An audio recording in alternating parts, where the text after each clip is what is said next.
Thanks very much. Oh yeah, no, that's yours. You earned that. No, thank you both. That was really helpful.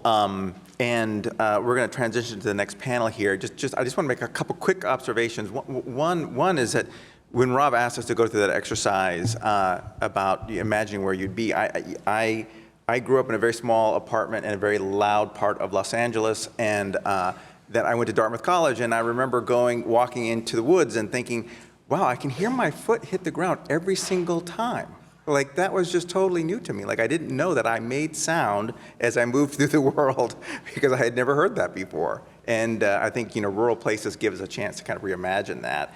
And I think about, with the trick framework, and what Aaron's talking about, those knobby tires on that bike, talk about, tailored to that environment. And then yet it's activated because the collaboration, the C part of the framework, has created those trails that make it a value-added proposition to have the bike. And so you can start seeing how some of these themes are playing out. But another theme that I just wanted to highlight is this idea of how do you get the capital to come into those places. And that's really where I'm really fortunate to have Caitlyn Kane as our next speaker. She's going to come up. She's going to give a presentation. And she is going to then invite two other panelists to join her, one remotely from Puerto Rico, and another who will join her here in person. But just to comment on Caitlyn, so Caitlyn's a vice president at the Local Initiative Support Corporation, one of the largest community development financial institutions in the country. They are financed in large measure by banks that are motivated by the Community Reinvestment Act. She's located in New Orleans, but the headquarters of her organization, LISC, is through this window. We can spy on them right now. They're just across the street. But there's an example where sort of what I'm trying to encourage you in the audience to think about, and those of you online, is that how can you use us to help tap into some of the sources of capital that are here in New York City that can help you activate those dreams and those ideas about how you can reimagine your communities across the country. So Caitlyn Kane, she is Vice President at Local Initiative Support Corporation. She's also Director of Rural LISC, and she is your next speaker. So Caitlyn, come on up. Thank you so much, David. All right, y'all still with us? Yeah, 7th inning stretch, we're almost there. Thank you so much. And thank you, Rob and Aaron, for those beautiful pictures of the Northeast. It has me thinking about summer vacation plans already. But right now, we're actually going to make a slight transition. We're going to go from the north to the south. I'm actually here today to talk a little bit more about our next panel, which is all about investing in equitable resilience in rural communities, as really seen through the eyes of some boots-on-the-ground practitioners from the Deep South and the Southeast, so Puerto Rico and the state of Louisiana. So as David had already alluded to, again, my name is Caitlyn Kane, Vice President of LISC and the Director of Rural LISC. How many of you in the audience are familiar with CDFIs? Quite a few, that's fabulous.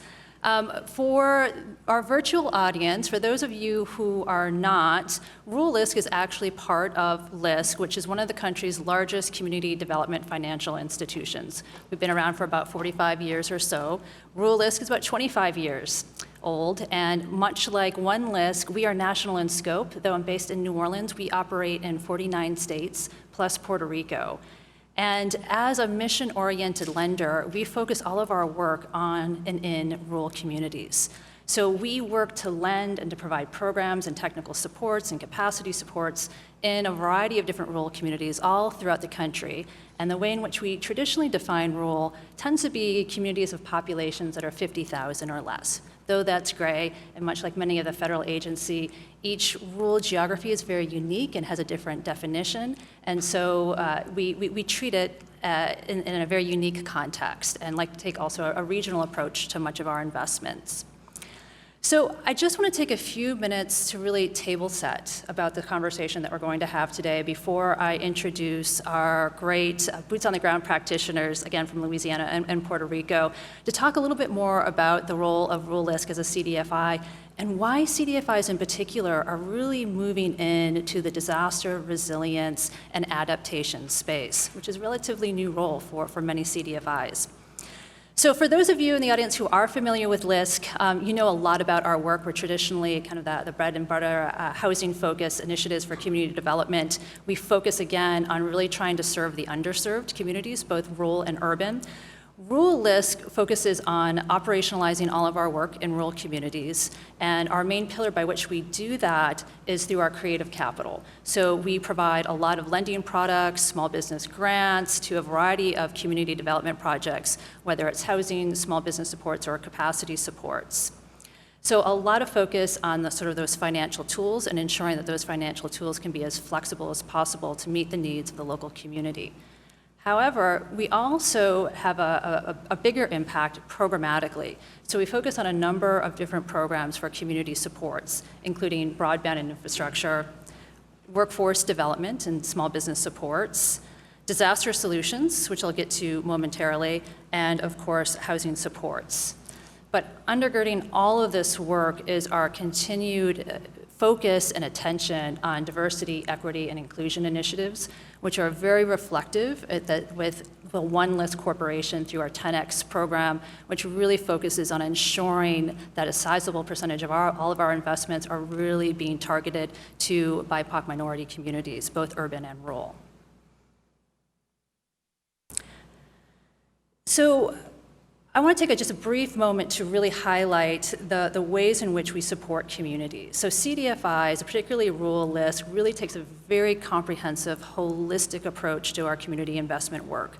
We really seek to meet a community where they are at, and I know both Rob and Aaron had brought this up earlier. Each community, each rural community is so incredibly unique, so the approach that we take has to be also incredibly different and unique and intentional. And we do this in a variety of different contexts. Through our lending products and also through our programs, we work to support a variety of different community development initiatives, from placemaking to facade improvements, to broadband digital skilling program supports through our Digital Navigator program, by providing technical assistance to rural municipalities to help them leverage additional public and private funds to do a variety of different community development services, to also providing just general small business supports, technical assistance, knitting together the entrepreneurial ecosystem. All of these things are incredibly important to the work that we do as a CDFI in our rural communities.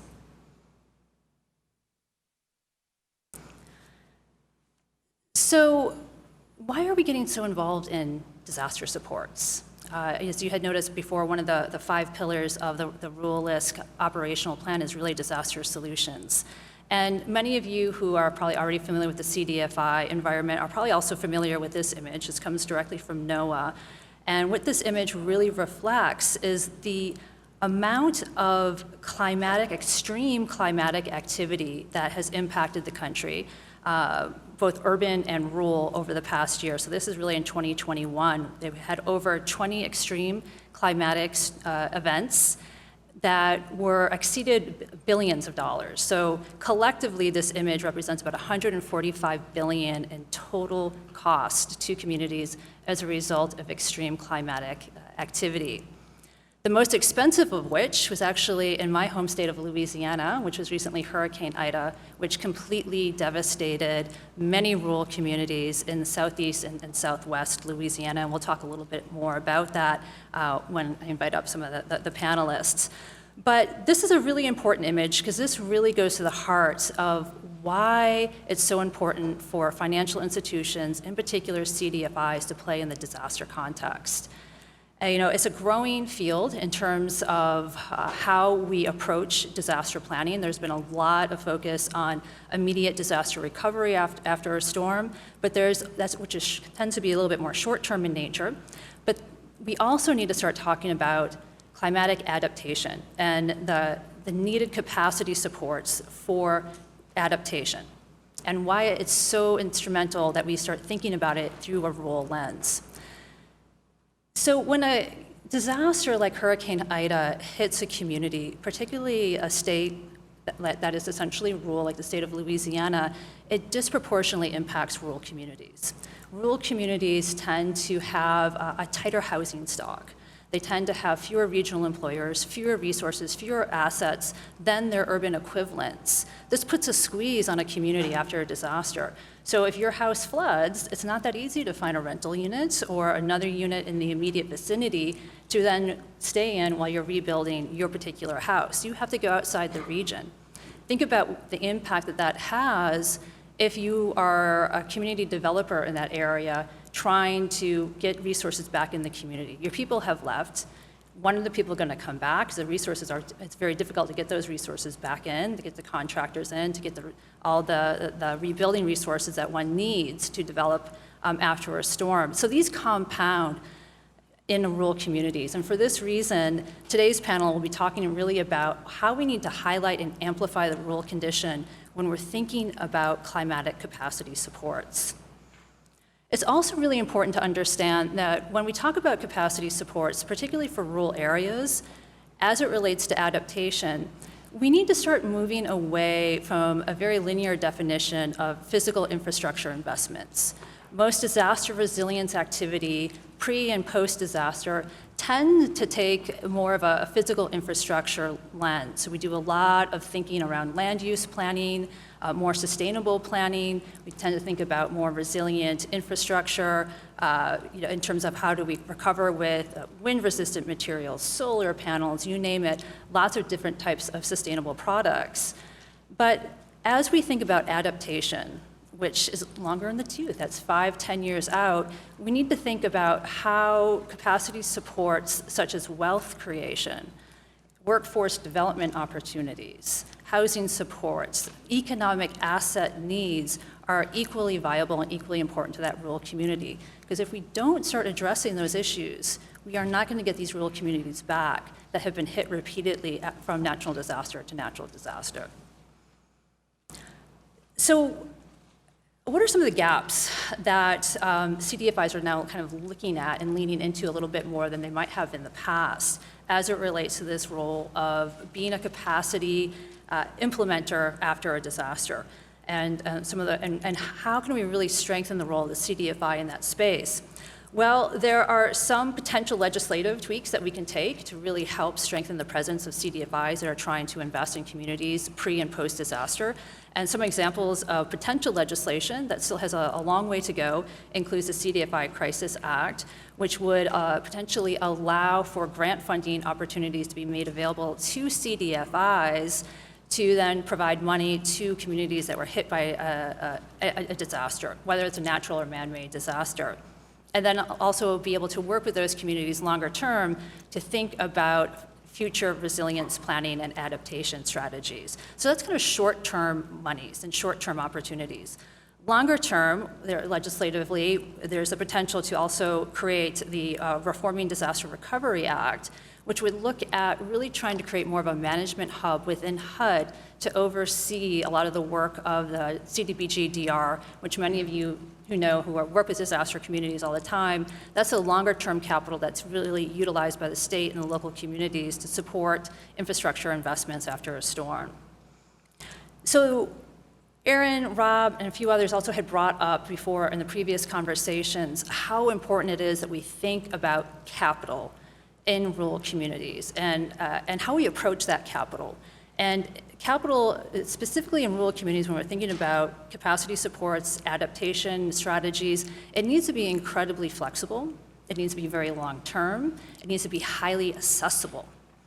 And I think these are things that we often don't consider on the front end before disaster comes into play.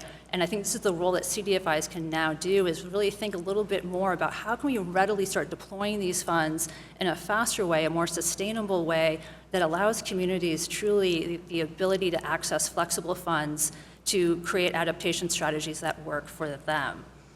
Along these lines, it's also the role of the CRA. And I think Doug and David, you had brought this up earlier too, is as we're thinking about how financial institutions can really lean into this space, are we at a point where we can also kind of reimagine the role of CRA in allowing more financial tools and relationship building between financial institutions and the community as it relates to helping those communities develop resilience plans and adaptation strategies? And what could that look like? And how could that access to a financial network really change for a rural community if we were to prioritize that? I don't want to steal the thunder of Vanessa, who's actually going to be talking a little bit more about this from her position on the ground in Puerto Rico. So without further ado, I actually want to invite up to the stage our panelists. And also virtually, I don't know if we can see Vanessa here yet or not, but to talk a little bit more about these issues and how they play out on the ground in both Louisiana and Puerto Rico, we're being joined by Vanessa Pinheiro Montes, who is the Vice President and Compliance Manager of Community Reinvestment Act for Banco Popular in Puerto Rico, and Mike Tarantino, who is the President and CEO of Iberia Industrial Development Foundation. So thank you both, Vanessa, there you are, and Mike for joining us here today. And Vanessa, I'm going to actually hand this over to you to talk a little bit more about your role in disaster planning and resilience and adaptation strategies. And then from there, I'll introduce Mike and we'll launch into some Q&A.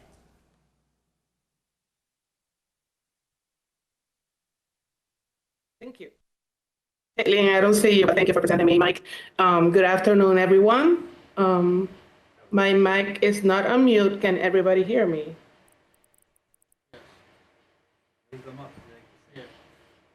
Yes, perfect. I wouldn't like to be speaking and have to repeat myself. Well, thank you for having me here.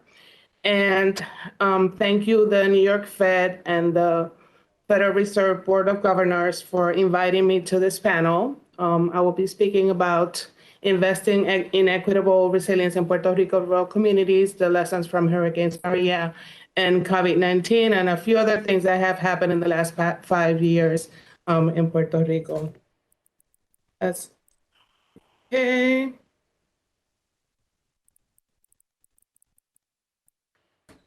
So as Caitlyn mentioned, I lead the efforts for Community Reinvestment Act for Banco Popular Puerto Rico, which is the leading institution in both assets and deposits for the island.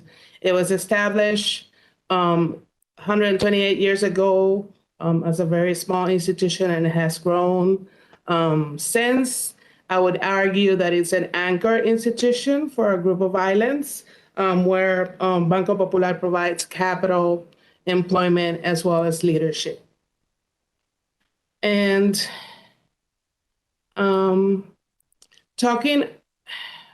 Banco Popular de Puerto Rico serves us well, Puerto Rico and the U.S. Virgin Islands. I will be concentrating my efforts during this panel for Puerto Rico. We are a group of islands located south of Florida, east of the Dominican Republic. There are about 3.2 billion people living. We have a decreasing population, an older population with a very low income per capita and a very high amount of people living under poverty with all the problems that that comes with. The map that I'm sharing with you is actually the eligible geographies on the rural development. As you can see, most of Puerto Rico is rural, with the exceptions of the darker places in San Juan and other of the few towns in the island. The rest is rural. I will be concentrating in the rural areas, particularly in the east, but also of the whole island.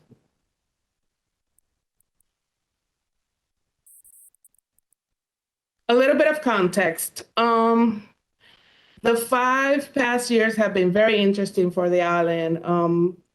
Not only have we been in a fiscal crisis, but in 2017, we're hit by hurricanes Irma and Maria.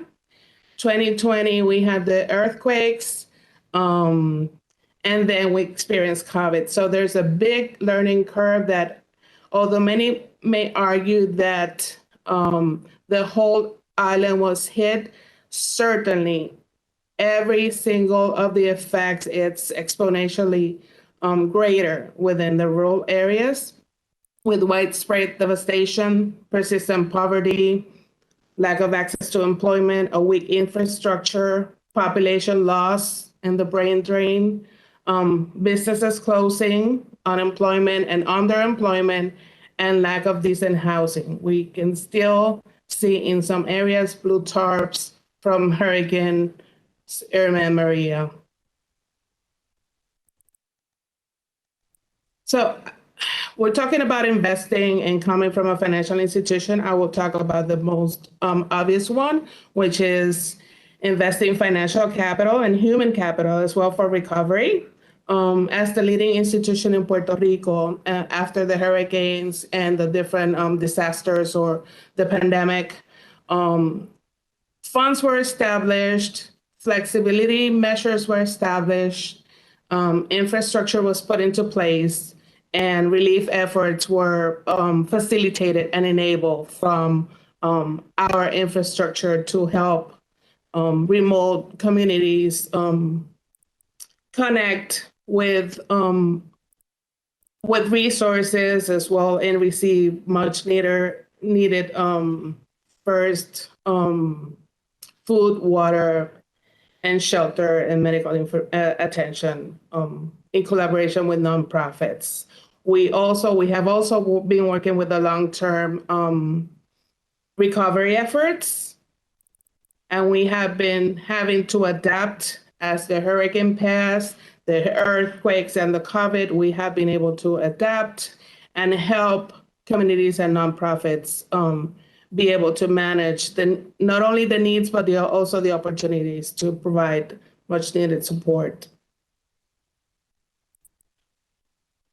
I would argue that even though when you think about a financial institution, financial capital, it is essential and it's important to invest. It needs to be complemented with social capital.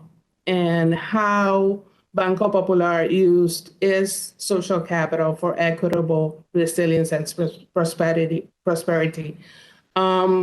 We need to, when we talk about resilience, we need to take account the issues of social vulnerability and differential access to power, knowledge, resources, particularly for rural communities, those communities in the coast or in our forests, tropical forests, who are not directly accessible.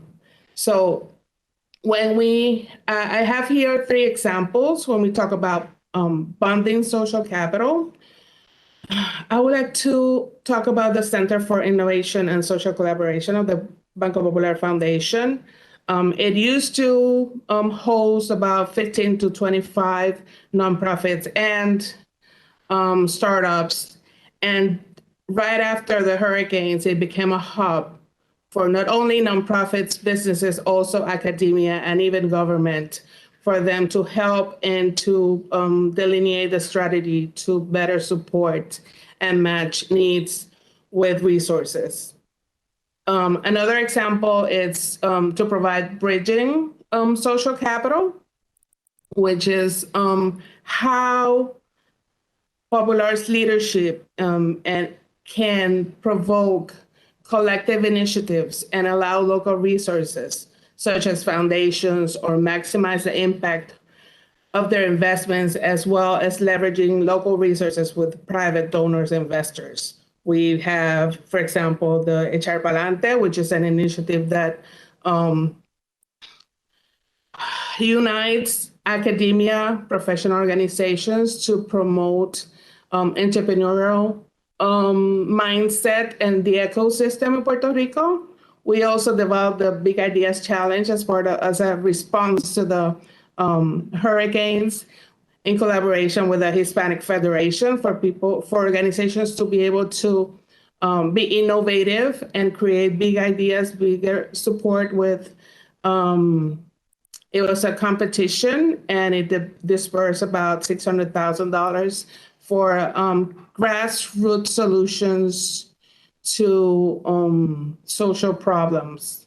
Also, another example would be to lead the Filantropia Puerto Rico, which is the collective of local foundations in the island, and the Linking Capital, which talks about vertical connections, how the power by a corporation such as Popular can help bridge particularly the smaller organizations with the government, with larger national level foundations and organizations, private investors, and how can you bridge and enable such relationships and provide visibility and create awareness about what's happening to those smaller organizations that are doing particularly extraordinary grassroots works within the islands and do not have the time for the politics necessarily of being in San Juan and just being in a series of meetings. So some keys to that, there's a big learning curve. If we've learned something, is that we need to adapt. We need to listen, support, and enable the innovation and what's happening in the communities, as well as provoke change within the at the policy level and at the institutions of power.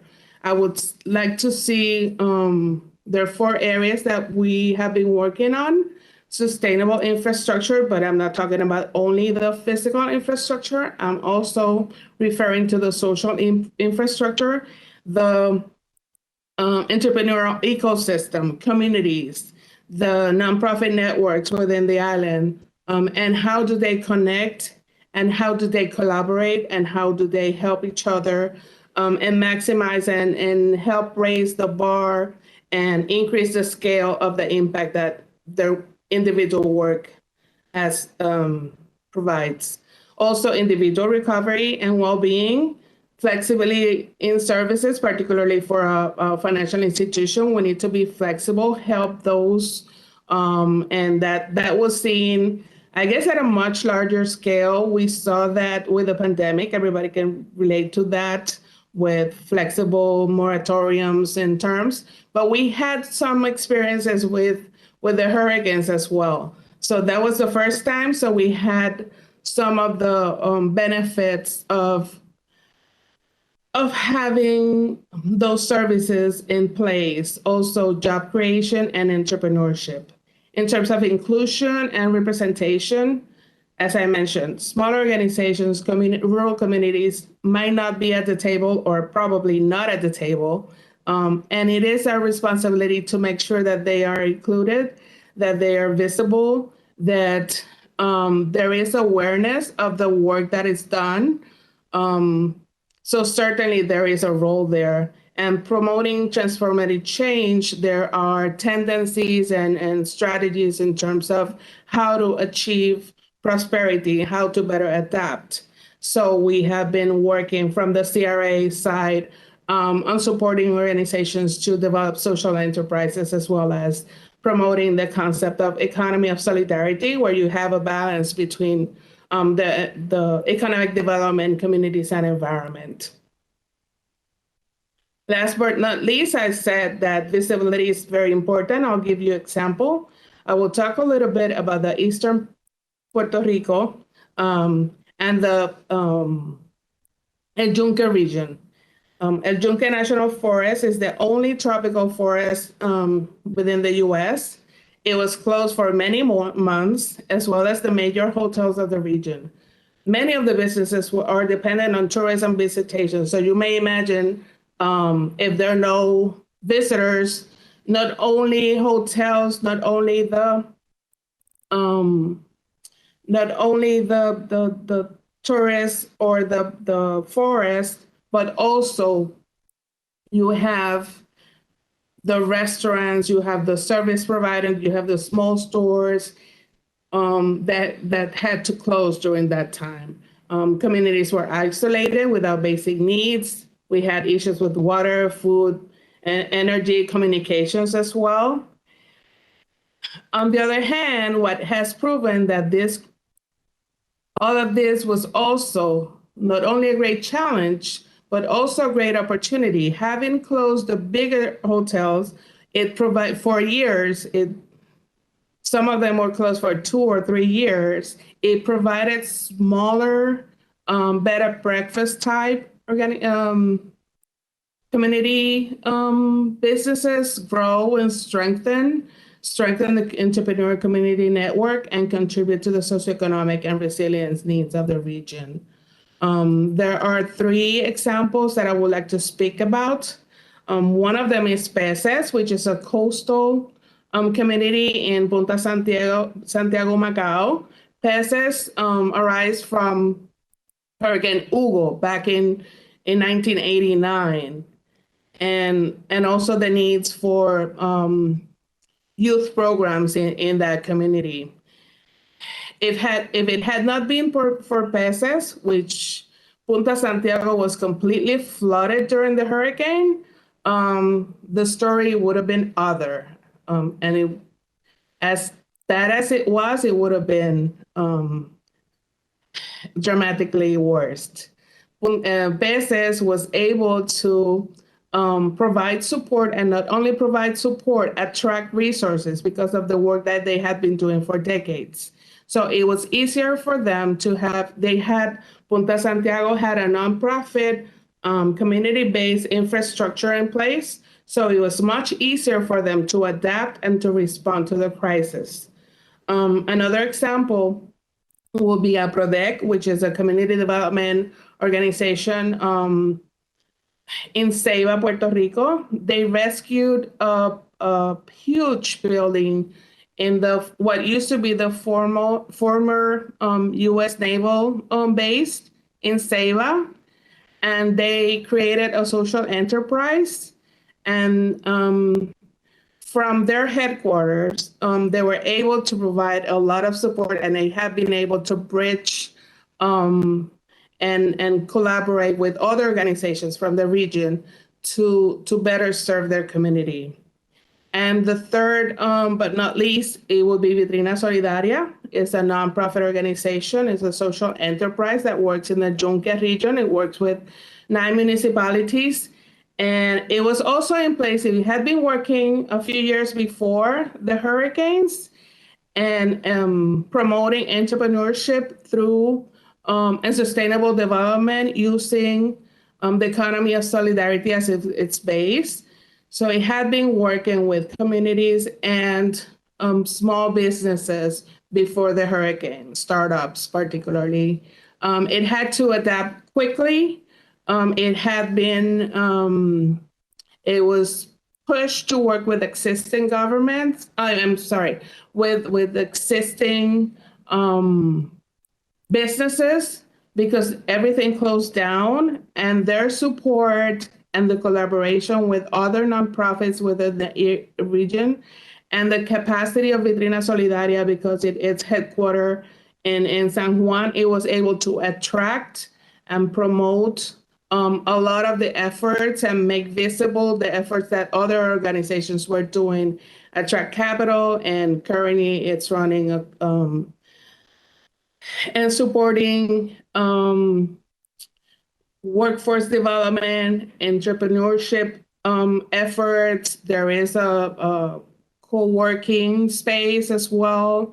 It has been there. There have been many collaborative projects developed, and with the expectation that if you provide prosperity and you work on the assets of the organizations, they will be better prepared, and they will be not resilient, but equitably resilient and prosperous and able to adapt. Because as residents of an island, certainly the climate crisis hits us harder. So we need to be prepared. We need to be ready. We need to be able to provide for those most vulnerable. Thank you. Hold tight right there, because I definitely want to come back and talk a little bit more about capacity supports, adaptation strategies for both kind of the formal and less formal nonprofits in particular that you highlighted. But before we do so, definitely want to allow Mike Tarantino to introduce himself and some of the work that you do in the heart of the bayou in southwest Louisiana. And can you talk to us, Mike, a little bit about your work and in particular how it really relates to adaptation resilience planning? Absolutely. Well, first of all, thank you so much. Greetings from Cajun country in Iberia Parish, Louisiana, South Louisiana. I'm so happy to be join you today. Puerto Rico. So happy to see you and to give you an opportunity, to give me an opportunity to come by and tell you about all the great things happening in South Louisiana right now. I'm Mike Tarantino, President and CEO of the Iberia Industrial Development Foundation. We're the primary facilitator of economic development for Iberia Parish. Most folks call them counties, we call them parishes. For Iberia Parish, Louisiana, its municipalities, and through our 501c3 arm, we have a larger mission of working to support coastal rural communities, get them back on their feet, help them with disaster planning, both pre-planning and post-after action to get them back up and running. And so a mission we very much take to heart. Our organization is a public-private partnership made up of governmental leaders and also private business investors and decision makers. Really a unique place where the public and private sectors can come together and talk about the hard choices and challenges that leads to prosperity with sometimes very limited resources. And so over time, we've built up a portfolio of a lot of disaster response work, also disaster planning. We also have a great partnership with local community banks, other financial institutions, funders who are passionate about communities and rural communities. And so it's been very unique and it's been very rewarding to have those folks come together because, as a previous speaker mentioned, it takes collaboration, it takes cooperation across many sectors in order to make these things happen. And so we, of course, appreciate our partnership with Rural LISC. Y'all have been great partners, as well as other CDFIs and CDCs around the country who have responded when we've needed. Absolutely. Well, Mike, both you and Vanessa really represent coastal communities, right? Really those hardest to reach minority voices, that really kind of the last heard voices. You in particular represent an area that loses a lot of landmass to coastal issues. I think it's about every 90 minutes, right? A football field in size is lost in the state of Louisiana, which directly impacts the bayou area. So can you talk a little bit about that impact and really what resonates most with this when we think about really trying to create capacity and resilience culturally and economically for these rural communities? Well, first of all, we're very blessed to be located in a coastal rural area. Just to paint a picture, we're located about midway between New Orleans, Louisiana, and Houston, Texas, northern Gulf of Mexico, again in Cajun country. We have a long-standing relationship, both good and bad, with the water. Our coastal community is very oil and gas related. It's still king, and it's still something that we invest in on a regular basis. But we also have a thriving fisheries, and we also have a thriving aviation community. We also have a whole host of economic assets that are connected to the water. And that has really done well for us over the years. However, few times a year, it seems, we also have that other relationship with the water in the form of hurricanes and flooding and other things. And so it's really a balance between the good and the bad when it comes to that. And so we've got a lot of experience, not only with Hurricane Ida, which was devastating to our coast, but Hurricane Laura and Hurricane Delta and Hurricane Zeta and some recent flooding that we had in May. And so it's an ongoing battle. Caitlyn mentioned coastal land loss. That is true. We have a lot of tributaries, and there are a lot of bayous and deltas. The Mississippi River runs through the heart of our state. And so while it's depositing sedimentation in many parts of our state, it's also eroding some of our areas as well. And so we lose about a football field worth of land on a regular basis, and it's something that I know our state and others have been really focused on as it pertains to coastal protection and restoration. While that's the bad side, it's also home to a thriving fisheries industry, coastal towns who have multi-generations of fishing assets and shrimping assets. people who not only make a living on their boats, but also live on their boats and live near the water, and not only have an economic connection, but a cultural connection. This is where Cajun music, Creole music, a real sense of rolling up your sleeves and being self-dependent and resilient and continuing to come back and build better is really an important piece of our overall culture. So it's a really special place to be. Absolutely. And Vanessa, I see you nodding your head when we're talking about cultural supports. Do you want to talk a little bit about that? Especially you gave some earlier examples on the 3 examples earlier, but can you talk a little bit about the importance of kind of rethinking and retooling how we might want to provide capacity supports to really buoy up both cultural and economic opportunities in coastal areas?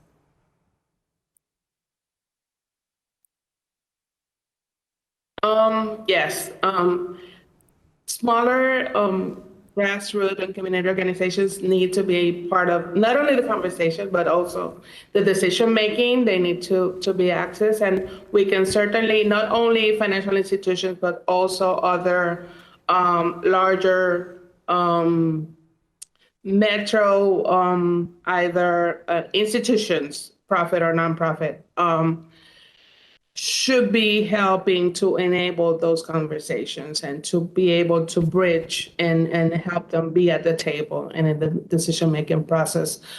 Certainly, when we talk about, we need to change the conversation when we talk about economic development and prosperity, and we need to add our environment and we need to add our culture, because that is what it makes us unique.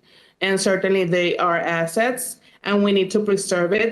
There needs to be a balance between those 3, the economic development, the 4 actually, the economic development, the environment, the community, and the cultural aspect of that community. So certainly it's something that it's not traditional, but it needs to be part of the conversation. When we start segregating, where we're gonna go work education, or we're gonna work culture, we're going to be doing economic development, that's where things get complicated. We need to understand the complexities and the not only the needs of the community, but also the assets and the opportunities. And that's where true prosperity can come.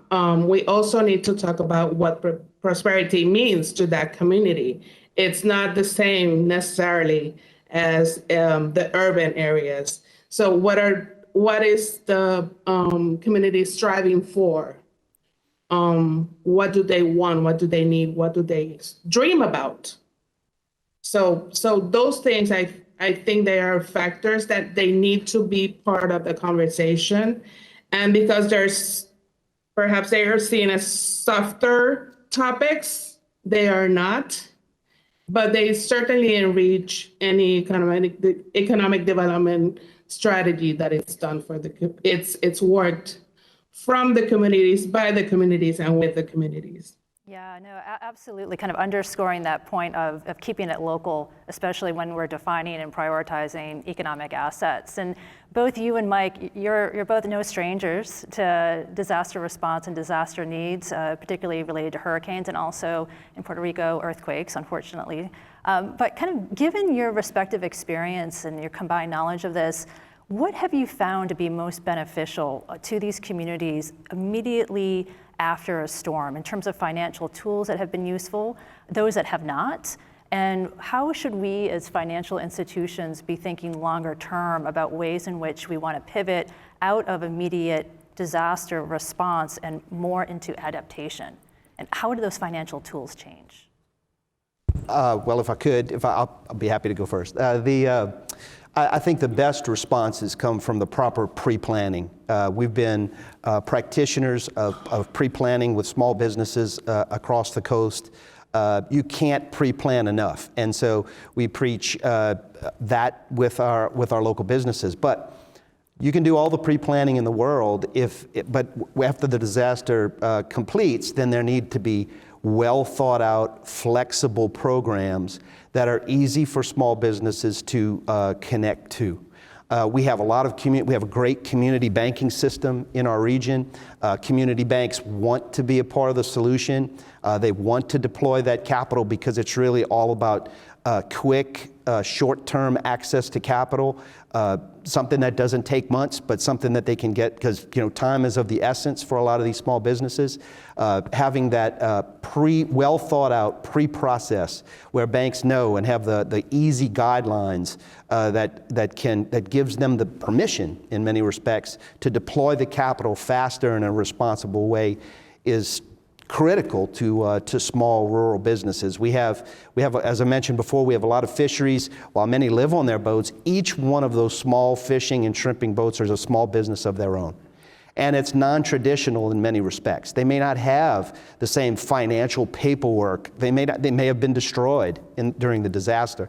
And so community banks want to take the assets and the programs that are offered by folks here at the Fed and others and investors, want to get that capital there quickly. But sometimes we have to be flexible, we have to be non-traditional in our thinking, and we have to get it there quickly. We have to also provide the technical assistance through nonprofit organizations and others to be able to assist them and help them to get to that capital as quickly as possible. But because again, time is of the essence. Absolutely. It was interesting, Mike, that you had underscored permission from banking communities in order to do this type of work. And Vanessa, I'm kind of looking at you as a representative of the bank and working with the CRA. When we think about permission of financial institutions to kind of lean in a little bit more into this space, primarily related to providing technical assistance and capacity supports, how can we rethink the utilization of CRA and the kind of the role of the banking community in doing this? Certainly. I think, at least in Puerto Rico, we have a strong group of CRA officers. There's only, right now, there are only 3 commercial banks in Puerto Rico, but we have been able to work together, not when things get bad, but with organizations with planning and helping them look at best practices, look at what's been done from a banking perspective. And that's a collective, right? We need to get together and we need to practice what we preach. We need to be able to work together collectively. So the same thing with organizations, work with the community groups and nonprofits to be able to strengthen that network, that ecosystem, and to make sure that there are conversations not only horizontally, but also with the larger organizations or structures of power with not only government or the financial institution, but also the academia, the larger corporations. How do we start connecting and the communities so they are part of the conversation? So that's something that CRA can help with. Technical support is fundamental. I would say that we have a responsibility in terms of investing financial capital, but we also should have a responsibility investing our social capital. Banking institutions, financial institutions are in a position of power and have the capacity to be able to enable good efforts, look at what's going on, what's happening in the community. We have a responsibility to understand what's going on within our environment, who is doing the work. We're not speaking for them, but we can invite them to the table. We can make sure that something is missing. We can raise the voice. We can make sure that they are included. And if they're not, at least the seed is there, and we can keep working as the organizations and that network gets stronger. It's a lot easier. I can see from Hurricanes Irma and Maria how everything was disconnected, particularly the nonprofits. Nobody knew what to do. We hadn't faced a hurricane in 20 years. So this was something different. When the earthquakes came, that we leveraged on that, on those lessons. The network was there. We knew who to approach. also from the bank's perspective, but also the nonprofits and the communities. So even though it's a hard way to go and it's difficult, we continue to experience many challenges, and we will continue to do so. It makes it easier to bring the conversations and to make better decisions and more inclusive decisions, and to make changes to the strategies that are being put into place. Vanessa, it's interesting that you emphasize the role of the banking institutions as connectors. And I'm kind of looking at this audience, and I know we have representatives from various financial institutions and higher education. And Mike, in your experience in Louisiana, how have you been working with the banking community in particular as it relates to resilience planning? And based on Vanessa's feedback, how do you see us evolving that relationship and sort of those complex partnerships to get to where we need to be when we're talking about adaptation? Well, I can tell you, and I very much appreciate Vanessa's comments, particularly as it pertains to CRA, and I'll get to that in a moment, but community banks are so very important. They really are the boots on the ground. We talk about the rubber meeting the road. This is exactly where those businesses that are affected, those people that are trying to access the capital to recover, that's where they really plug in. And it's very important. Community banks want to deploy the capital as quickly as possible. I think there needs to be some best practice guidelines, perhaps, that are shared in advance that lay out a flexible process, because let's face it, these disasters will continue. And so we've learned a lot of lessons from previous disasters, and we've got to deploy and implement those lessons going forward. And I think a lot of that has to do with enabling banks to have the flexibility that they need so that that capital can be deployed very quickly. I'll also add that in the state of Louisiana, because of our experience, there's been a big development in, at the state level, at the governmental level, in conjunction with FEMA on the creation of business emergency operations centers, or BEOCs, VOADs, which are volunteer organizations that respond to disasters. There's a great ecosystem of disaster planning. There are local emergency management professionals. We have ours is at the parish level. They're very equipped through the governor's office to bring that knowledge to bear. I would encourage the CRA, within the CRA regulation, to allow extra credit, perhaps, for some of these banks to plug in, not just with the local Optimist and Kiwanis Club, which is great, but also to plug in with disaster response and disaster planning. I would highly encourage that, so that the banks know in advance what kind of activities are being planned, where the vulnerabilities might lie, to establish that communication, so that when the disaster happens, those assets and those resources can be deployed quickly, because the banks had time to prepare and staff up properly to meet what the professionals felt was the biggest vulnerability to the coast. Absolutely. And to that end, Mike, you're doing a lot of work with the fisheries in particular in Louisiana, and really tying that back to a workforce development strategy, which is rural in nature for the state. So some states have rural investment strategies, some don't. Very important for rural communities to understand where your state stands in that, to be able to leverage additional resources. Can you talk a little bit about that, like really kind of get into the weeds when we're talking about capacity supports that are needed to nurture these sort of economies? What does that really mean? So I'll take a stab at it this way. So coastal communities, especially in my area, and I would venture to say in many others, aren't just wonderful places to be. They have, in many cases, very specialized, very important skilled workforces. Along our coast, I had a wonderful visit a couple years back with an employee from the Minerals Management Service, who they were doing a study at the time talking about coastal workforce, right? Here in our area, it was about communities that had a lot of fishery skill sets, a lot of oil and gas offshore skill sets, those kinds of things. And the study looked into what happens in the event of a disaster, right? So you've got these small communities, a disaster hits, that population disperses throughout the country to avoid the disaster. 70% of them come back.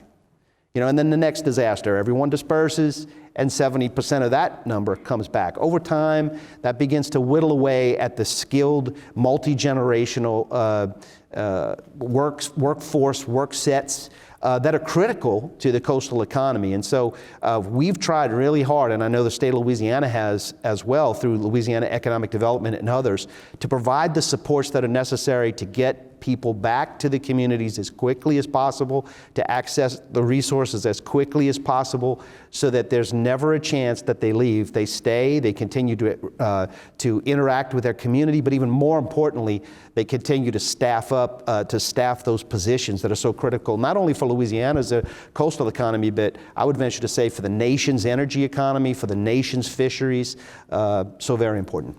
Absolutely. Vanessa, getting back to a point that you had brought up earlier in the presentation, looking at capacity supports for both formal and less formal nonprofits that were immediately went into action post-disaster, right? Whether that was COVID response, whether that was through Maria or some other earthquakes.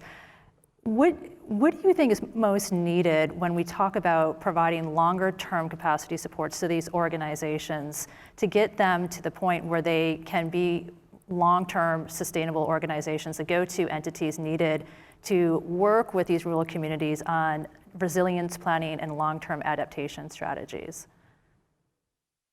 Okay. What I would like to start by saying that Puerto Rico is a small island, and when we talk about, there is an issue about scale in terms of how to address the capacity of nonprofit organizations. We have I would say a very active community leadership, but not as a strong community nonprofit base. So we have a few organizations that have the capacity and have the experience of managing more complex, I wouldn't say problems, because they smaller can manage complex problems, but complex probably budgets and complex funding.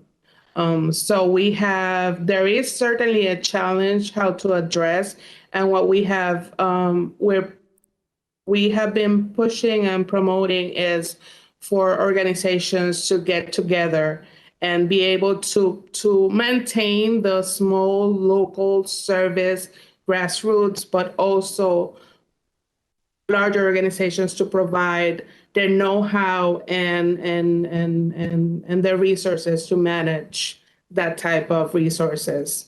Because it's not necessarily efficient and effective to start. There's only so much service. So there's only 3.2 million people in the island. We're all, across 78 municipalities. And the funding is limited. So we need to make sure that the funding is not spent in infrastructure, but rather to the people. So I think a good way of addressing that is for organizations and communities to get together and work. And that's what we have been doing, collaborations, promoting for other nonprofits, larger nonprofits who do have the capacity, local and also from the mainland that have also come here, but to make sure that the smaller informal, it's not necessarily a client, but a partner within the projects. So we need to change those structures. We need to make sure that there is empowerment to the community, to those community organizations, and that we can preserve that the understanding and the needs and the desires of those communities. Vanessa, you bring up a really good point in terms of how do we balance the sort of physical infrastructure with the human capital. And I want to tie this back to an earlier point that was raised in the last presentation about broadband. So when we think about equity in rural communities, there's this huge divide between broadband access, right? And we saw that play out over the pandemic in multiple ways. And so with that, Mike, when we think about creating equitable opportunities for resilience and adaptation, how do we need to start approaching broadband access and tying this also back to digital skilling and then even the fisheries and what sort of roles do we need to now reconceptualize? Rural communities generally are very traditional and very tradition-oriented, right? But we all know that the speed of economic prosperity is changing. Access to technology is critically important. It's not a luxury any longer. It's something that you must have in order to connect equitably to the economy around you. Rural communities across South Louisiana have been very blessed to begin to see programs and resources to invest in rural broadband come across. We've got a great working relationship with our regional planning district and Acadiana Planning Commission around where I am. There are many others along the coast. They're doing a great job working very closely with the U.S. Economic Development Administration and the White House and others to bring these rural broadband assets to our community. It's critical infrastructure, it's critical development, and it's something that we have to continue to invest in. I can tell you, not just from a small business perspective, but from a micro business perspective and a macro business perspective, access to high-speed, quality broadband is critical. It's what connects our small communities and our small economies to the larger economic picture across our nation. And so I would certainly encourage continued investment in that way and in others. There are many other ways that rural economies can be invested in. We have our region has a council of governments through the Acadiana Planning Commission. Our parish presidents work very closely together. They work across the board to prioritize where those things should go. So infrastructure and flood control and in using best practices to protect us from storms and to protect us from future disasters, that investment has to be made. And so if we can put that kind of investment into infrastructure, including rural broadband, I think you'll see rural communities across the United States just really take off and reach the full potential that they have. Right, and pairing it with the human element, right? Absolutely. So the digital skilling and everything else, it's also so important for these economies. I'm getting the snake eye. I know I want to open it up to just, do we have time for one quick question from the audience? All right, any questions from the audience? All right, hearing none. Oh, okay, yes, sir. I don't want to get the microphone. How much money do you think would be needed down in New Iberia to actually get a turnaround? I noticed that you guys are split. One half of the peninsula is completely near another parish, and the other half of the is on. Right. So to help me with the question, you're talking about to turn around the economy there? Yes. Okay. So go ahead. Dollar value. Yeah. 10 billion, 30 billion. You know, I think we've got, if you look at our priorities, our parish's priorities, our parish president has really doubled down and tripled down on infrastructure. So when you look at infrastructure development, I think you're looking at $20, $30 million across the board to bring in the types of road infrastructure we need, the types of dredging and canals that we need, the expansion of rural broadband that we need. I think that bringing in that kind would also encourage other private investment that could come from across the board. So I think that'll really set off a catalyst to some really good things. Yes, sir. Yes, sir. Thank you. Great. And with that, Vanessa, Mike, I just want to thank you so much for participating on today's panel. It's been a dynamic conversation. Thank you so much. Look forward to having more of this dialogue with both of you in the years to come. Thank you very much. Thank you.